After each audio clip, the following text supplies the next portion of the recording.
ഈശോ മിശിഹായ്ക്ക് സ്തുതിയായിരിക്കട്ടെ. പ്രിയപ്പെട്ട സഹോദരങ്ങളെ, ഞാൻ ഷിബു ജെയിംസ്. സാമീഡിയ എന്ന നമ്മുടെ യൂട്യൂബ് ചാനലിലേക്ക് എല്ലാ സുഹൃത്തുക്കൾക്കും സ്വാഗതം. 2025 ലോഗോസിന്റെ പഠനമാണ് ഈ ചാനലിലൂടെ നടത്തപ്പെടുന്നത്.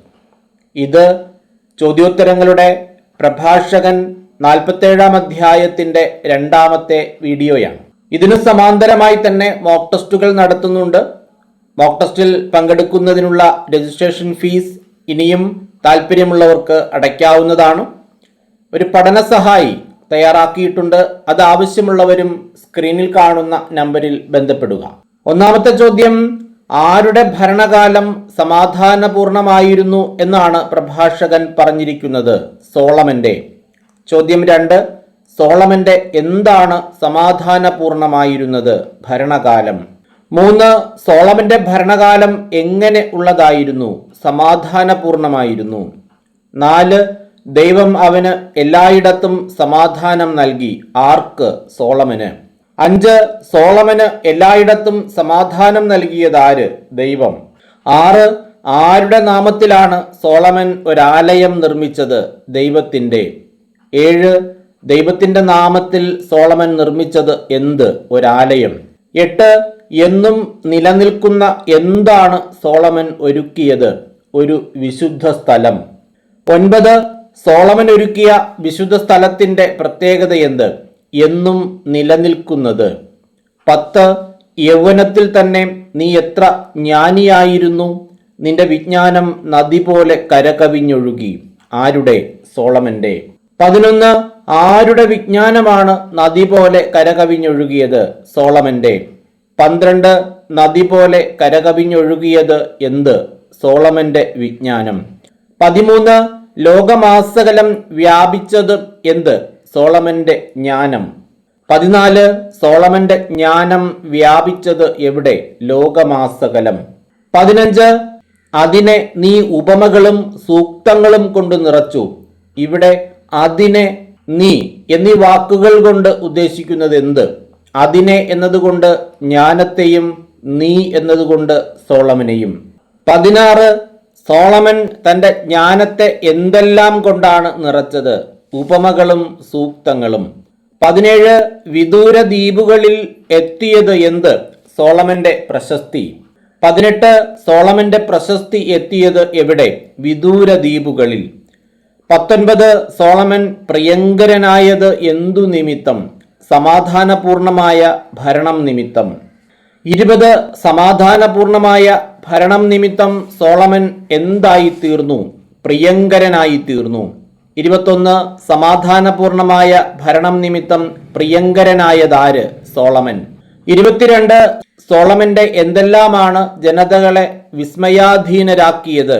കീർത്തനങ്ങൾ, സുഭാഷിതങ്ങൾ, ഉപമകൾ, പ്രത്യുത്തരങ്ങൾ. സോളമന്റെ കീർത്തനങ്ങളും സുഭാഷിതങ്ങളും ഉപമകളും പ്രത്യുത്തരങ്ങളും ആരെയാണ് വിസ്മയാധീനരാക്കിയത്? ജനതകളെ. 24, സോളമന്റെ കീർത്തനങ്ങളും സുഭാഷിതങ്ങളും ഉപമകളും പ്രത്യുത്തരങ്ങളും ജനതകളെ എങ്ങനെയാക്കി? വിസ്മയാധീനരാക്കി. 25, ആരുടെ നാമത്തിലാണ് സോളമൻ തകരം പോലെ സ്വർണവും ഈയം പോലെ വെള്ളിയും ശേഖരിച്ചത്? ഇസ്രായേലിന്റെ ദൈവമായ കർത്താവിന്റെ. 26, ഇസ്രായേലിന്റെ ദൈവമായ കർത്താവിന്റെ നാമത്തിൽ സോളമൻ ശേഖരിച്ചത് എന്തെല്ലാം? സ്വർണവും വെള്ളിയും. 27, ഇസ്രായേലിന്റെ ദൈവമായ കർത്താവിന്റെ നാമത്തിൽ സോളമൻ സ്വർണം ശേഖരിച്ചത് എങ്ങനെ? തകരം പോലെ. ഇസ്രായേലിന്റെ ദൈവമായ കർത്താവിന്റെ നാമത്തിൽ തകരം പോലെ സോളമൻ ശേഖരിച്ചത് എന്ത്? സ്വർണം. 28, ഇസ്രായേലിന്റെ ദൈവമായ കർത്താവിന്റെ നാമത്തിൽ സോളമൻ വെള്ളി ശേഖരിച്ചത് എങ്ങനെ? ഈയം പോലെ. 29, ഇസ്രായേലിന്റെ ദൈവമായ കർത്താവിന്റെ നാമത്തിൽ ഈയം പോലെ സോളമൻ ശേഖരിച്ചത് എന്ത്? വെള്ളി. 30, സോളമൻ അധീനനായത് ആർക്ക്? സ്ത്രീകൾക്ക്. 31, സ്ത്രീകൾക്ക് അധീനനായതാര്? സോളമൻ. സോളമനെ കീഴ്പ്പെടുത്തിയത് എന്ത്? അഭിലാഷങ്ങൾ. 32, അഭിലാഷങ്ങൾ കീഴ്പ്പെടുത്തിയത് ആരെ? സോളമനെ. 33, നിന്റെ, അതായത് സോളമന്റെ എന്തിനാണ് നീ തന്നെ കളങ്കം വരുത്തിയത്? സത്കീർത്തിക്ക്. 34, നിന്റെ സത്കീർത്തിക്ക് നീ തന്നെ എന്തു വരുത്തി? കളങ്കം. സോളമനെ കുറിച്ചാണ് ഇവിടെ പറയുന്നത്. 35 സോളമൻ തൻ്റെ തന്നെ സത്കീർത്തിക്ക് കളങ്കം വരുത്തി. അതിലൂടെ സന്തതി പരമ്പരയ്ക്ക് എന്തെല്ലാം വരുത്തി? സന്തതി പരമ്പരയെ മലിനമാക്കി, അവരെ ക്രോധത്തിനിരയാക്കി. നിന്റെ ഭോഷത്വം അവർക്ക് ദുഃഖകാരണമായി. 36 ആരെയാണ് സോളമൻ മലിനമാക്കിയത്? സന്തതി പരമ്പരകളെ. 37 സന്തതി പരമ്പരയെ സോളമൻ എന്തിനാണ് ഇരയാക്കിയത്? ക്രോധത്തിന്. 38 സോളമന്റെ ഭോഷത്വം ആർക്കാണ് ദുഃഖകാരണമായത്?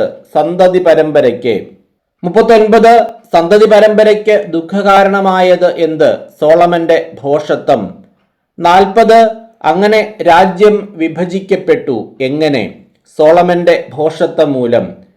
41 സോളമന്റെ ഭോഷത്വം മൂലം വിഭജിക്കപ്പെട്ടത് എന്ത്? രാജ്യം.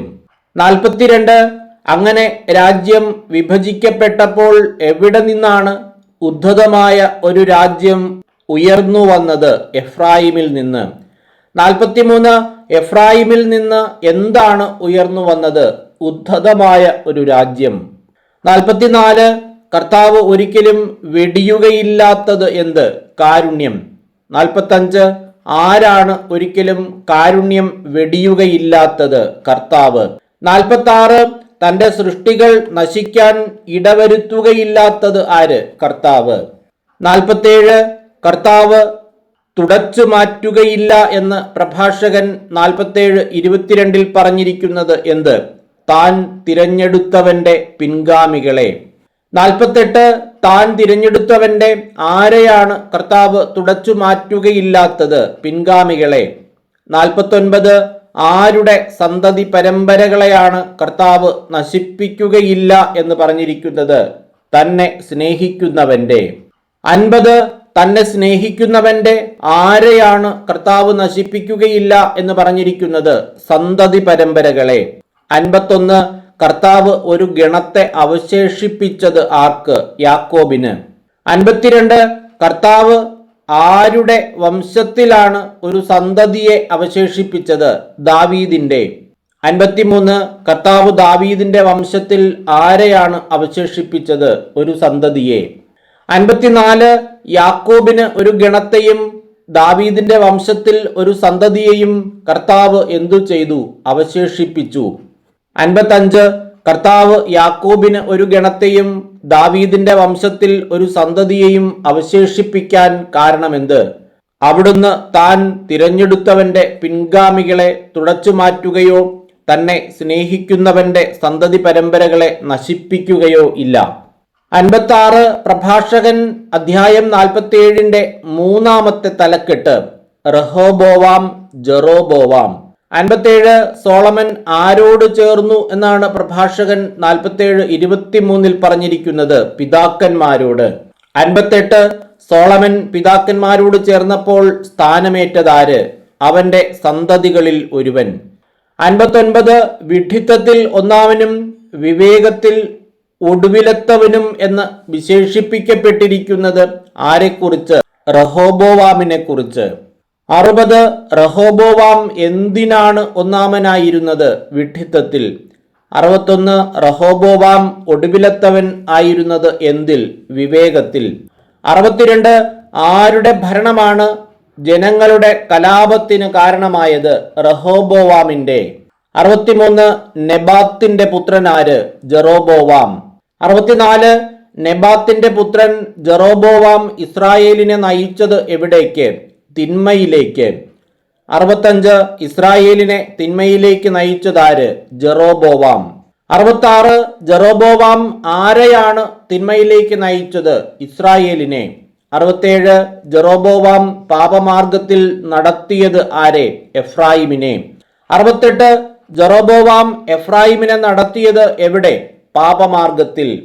69 എവിടെ നിന്ന് ബഹിഷ്കരിക്കപ്പെടത്തക്ക വിധമാണ് അവർ എഫ്രായിം പാപത്തിൽ മുഴുകിയത്? സ്വദേശത്തു നിന്ന്. 70 സ്വദേശത്തു നിന്ന് ബഹിഷ്കരിക്കപ്പെടത്തക്ക വിധം അവർ എഫ്രായിം എന്തിലാണ് മുഴുകിയത്? പാപത്തിൽ. 71 തങ്ങളുടെ മേൽ എന്ത് പതിക്കുന്നതുവരെ എല്ലാ തിന്മകളിലും അവർ എഫ്രായിം വിഹരിച്ചു.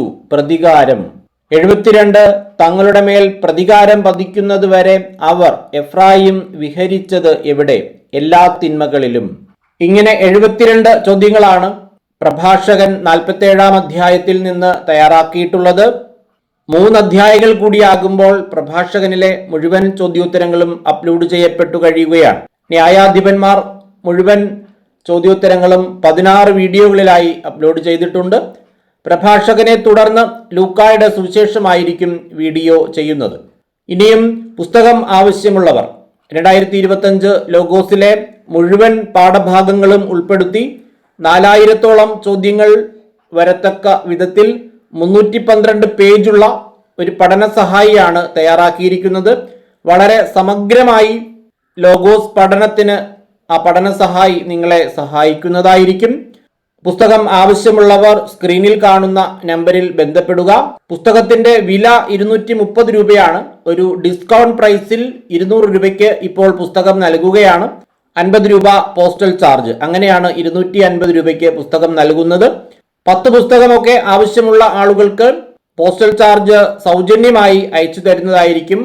നിങ്ങളുടെ ഇടവകക്കാരോ നിങ്ങളുടെ പ്രാർത്ഥനാ കൂട്ടായ്മയിലോ കുടുംബത്തിലോ അയൽവക്കത്തോ ഒക്കെയുള്ള ബൈബിൾ പഠിക്കാൻ താല്പര്യമുള്ള ആളുകൾ ഉണ്ടെങ്കിൽ എല്ലാവരും കൂടി ചേർന്ന് ഒന്നിച്ച് പുസ്തകം കളക്ട് ചെയ്താൽ പോസ്റ്റൽ ചാർജ് ഇല്ലാതെ പുസ്തകം അയച്ചു തരാനായി സാധിക്കും.